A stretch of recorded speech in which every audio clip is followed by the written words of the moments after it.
Once you have your young electric bike at home, begin by carefully removing it and all of its materials from the master carton.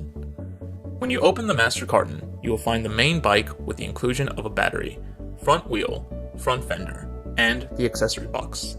You should find the following items in the accessory box: Owner's Manual, Kickstand, Left and right pedal, a toolkit, headlight, derailleur guard, a battery charger and cable, 2 keys. Begin by placing your young electric bike on a soft surface, such as a towel, in order to prevent scratches during assembly. A pair of scissors can be used to remove all wrappings and zip ties. Remove all 4 stem faceplate bolts with a 4mm hex key. Place the handlebar on the stem so it is centered at the desired angle. Begin installing the stem clamp screws to hold the handlebar in place. Do not tighten all the way down until the headlight is installed. Tighten the 4 screws diagonally with the 4mm hex key. The headlight mounting bracket should be attached to the headlight from the factory. Locate the long M5 screws, spacers, and flat washers in the hardware kit on each screw. Insert each screw through the mounting bracket. Install a spacer on each screw. Insert the screws into the stem and loosely tighten. Make sure the handlebar and headlight are centered and properly aligned. Tightly secure all stem fasteners. Next, we will install the front fender. Insert M5 screw through the hole in the fork of the fender. Secure with the M5 nut. Loosely attach the front fender to the fork with flat washers and the M5 nut. M5 screws and nuts can be found in the hardware kit. Attach the fender struts to the fender. Secure the M5 nut and washers to the bracket so that it is tight. Attach the fender struts to the fork with the M5 button head screws. Push the fender up the fork crown and tighten the M5 screws to secure it to the fork in the middle of the bracket slot. Secure all the fasteners and struts to the fender and fork. Place your bike in a neutral position to install the front wheel. Remove the front axle bolt and shipping bracket from the front fork. Remove the brake pad retaining clip from the front caliper. Put the front wheel into position so the brake rotor is between the brake pads and the front hub is centered on the axle holes in the front fork. Insert the axle through the fork on the first slide, through the front hub, and then through the second side of the fork. Install the axle nut so it is just finger tight. Close the quick release lever. It should be very firm to close. Open the quick release lever to increase how firm the lever closes. The quick release lever should be firmly closed when finished. Close the quick release lever to secure the front wheel. Locate the kickstand and M5 mounting screws in the hardware kit.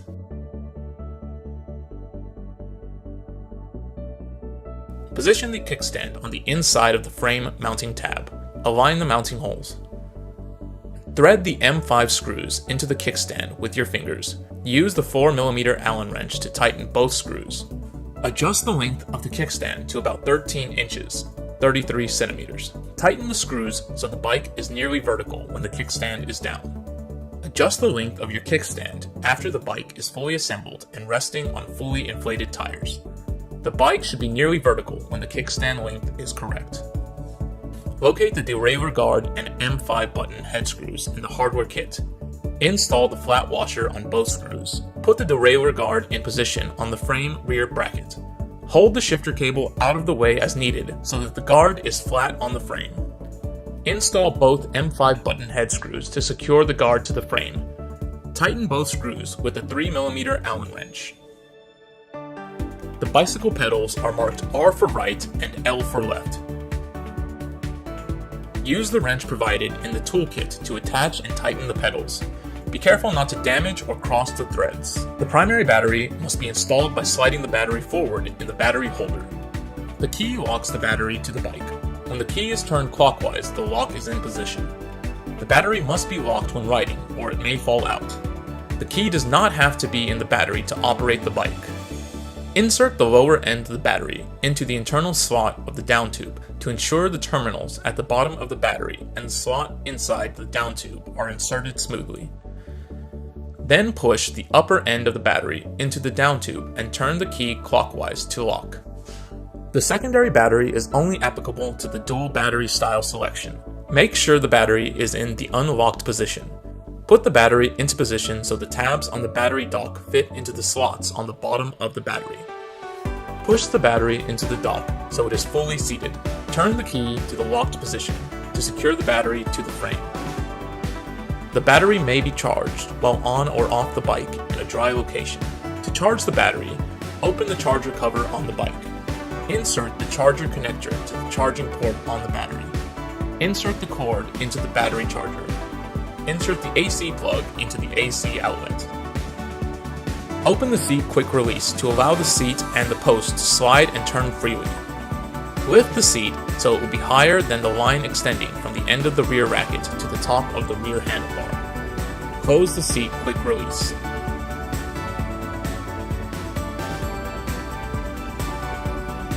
Stand over the bike frame to check the alignment when the bike is vertical and in the riding position.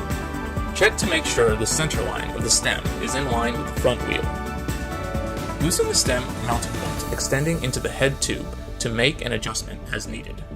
Use the 6mm Allen wrench to loosen and tighten as needed. Check to make sure the handlebar is centered in the stem and is in a comfortable position.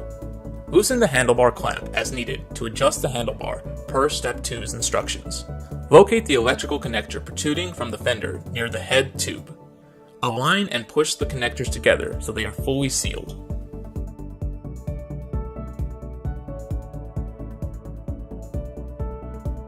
To turn on your bike, press and hold the power button. The display will start to work and the working power supply of the controller will be turned on. If your young electric bike is not used for more than 10 minutes, the display will automatically power off. To turn off your bike, press the power button. Your bicycle will be powered off. In the power off state, the display will no longer use the battery power, and its leakage current will be less than 1 UA. You can use the thumb throttle to assist between levels 1 through 5. The thumb throttle will not assist when at level 0. The headlight can be turned on or off by using the headlight button. Every young electric e-bike comes with a limited warranty, which covers manufacturing defects that may occur within the normal lifespan and use of the product. It is important to keep your bicycle's serial number in order to access the bike's warranty. The serial number for your electric bicycle can be found on the master carton and at the bottom tube of the frame. The battery serial number can be found on the battery pack. We hope this video has been helpful in your assembly. Please contact our help center if you still have questions or concerns regarding your new bike.